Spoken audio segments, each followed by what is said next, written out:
In this video, I'm going to be trying to fix this broken PS5 that I bought on eBay. This video is sponsored by Gigabyte, and if I can fix this PS5, I'm going to be showing you how to install their AORUS Gen4 7000S SSD into the M2 slot. The seller said that the PS5 turns on and works fine, but it does overheat because they tore the fan connector off the motherboard. But since I think we all know how eBay works, I'm going to get this thing set up and see if it actually does turn on. And now with it all plugged in, let's see if it turns on. We got a blue light, that's good. Nothing on the screen though. Okay, so it looks like it's starting up just fine so far. Let's see if it goes to a white light. Okay, great news. Got a picture on the screen. So the seller was being honest with that part of it. Let's get it torn down so we can inspect this motherboard and see how bad it is. So what we have going on here is this off-white connector is the connector that should still be attached to the board. Clearly it is not still attached to the board. So I'm gonna need to get this thing torn all the way down so we can inspect the board itself and see how much damage is there. Whenever you're trying to remove the fan connector on the PS5 or like a power supply connector on a PS4, you need to make sure and disconnect this white part from the off-white part. So what a lot of people do is they just go down there with their pliers and they grab on this off-white part and then they pull, and that just pulls the entire thing off of the board. Whereas what you really need to do is grab this white part, wiggle back and forth until that comes out and this connector is still on the motherboard. Now we can see that we've got these two mounting pins have been totally pulled off. This circuit trace right here and this circuit trace right here have also just been pulled right off of the board. And then the solder pad that goes for this pin has actually stayed on the board. And you can see down here on the board all the damage that's been done.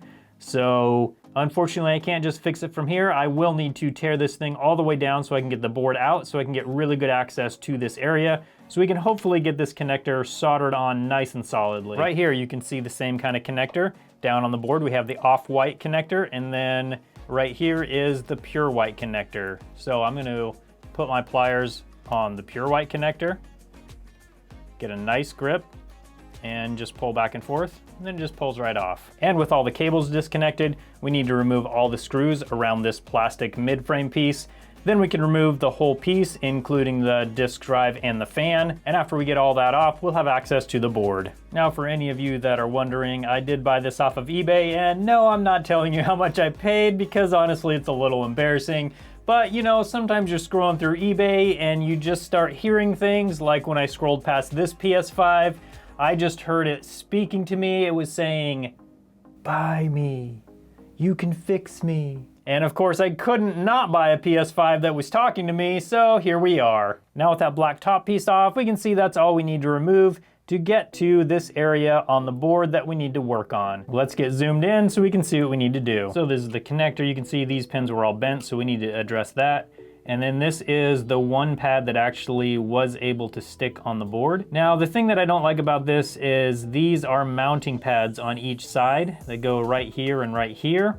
So unfortunately, we're not gonna have a really strong area to mount this to. So I'm gonna scrape off a bunch of the solder mask on each side of this right here, and hopefully that will create enough area on the pad that I can connect solder from this broken pad over to the rest of the pad over here. Now for these two pads that have been totally pulled off, I'm gonna need to run a wire from the pin on the connector all the way over here to this little round point right here. And then for this middle pin, I don't see a place where it connects on the motherboard, so that could actually just be a ground pad. I sure hope it is. Those are much easier to do than things like connecting a wire to this very tiny piece of the circuit we have left. So here we are zoomed in on this pad right here. So this little tiny area right here is all that's left of that solder trace. So what I have to do is see if I can get enough of this scraped away that we can connect a wire right here and make sure that that wire can connect very solidly. So I'm just gonna use a sharp pick and just try and get as much of the solder mask off as I can without removing any of the actual copper pad, because that's the part we need.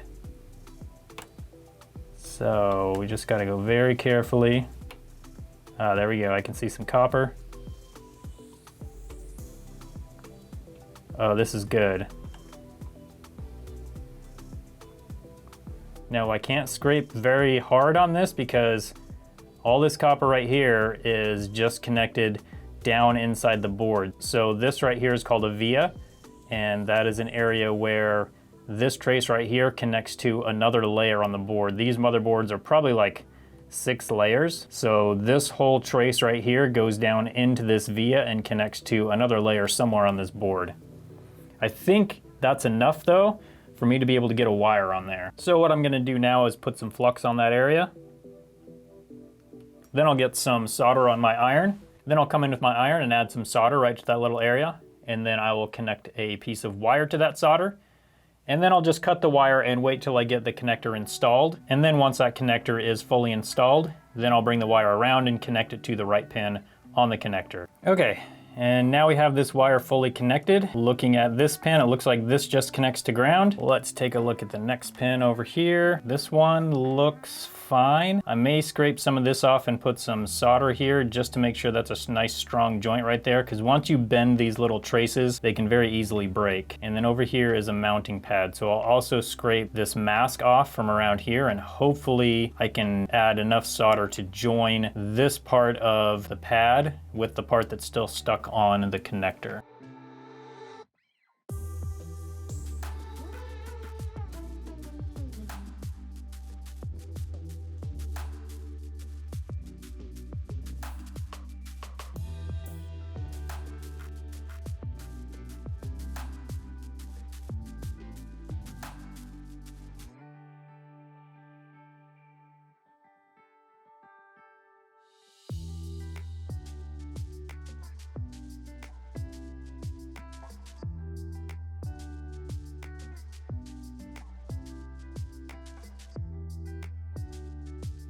Now that we have the connector mounted, we can mount this wire right here. Then we can connect this pin to ground, and then we can connect this pin to this pad right here.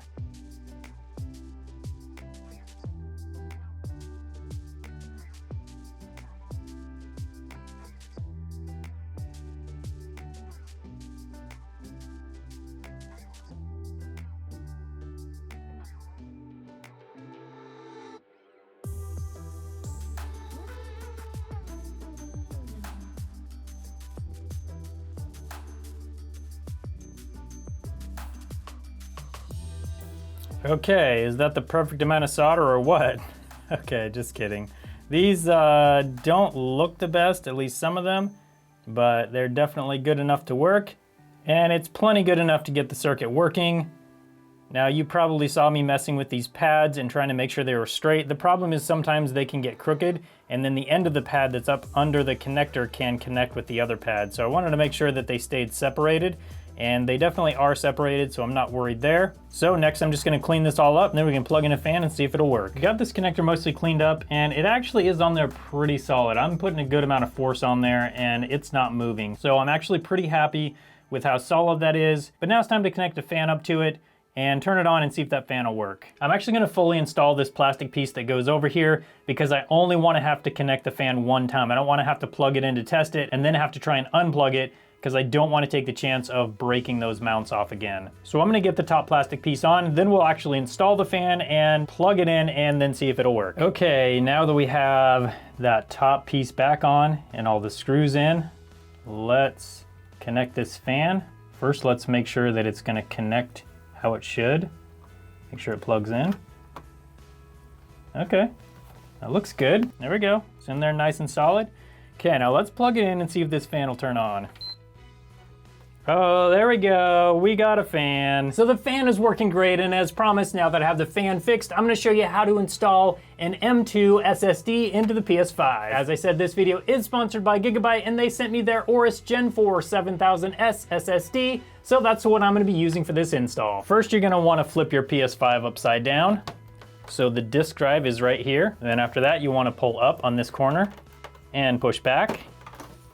And that will remove this cover. Then you're gonna need a Phillips PH0 to remove this screw.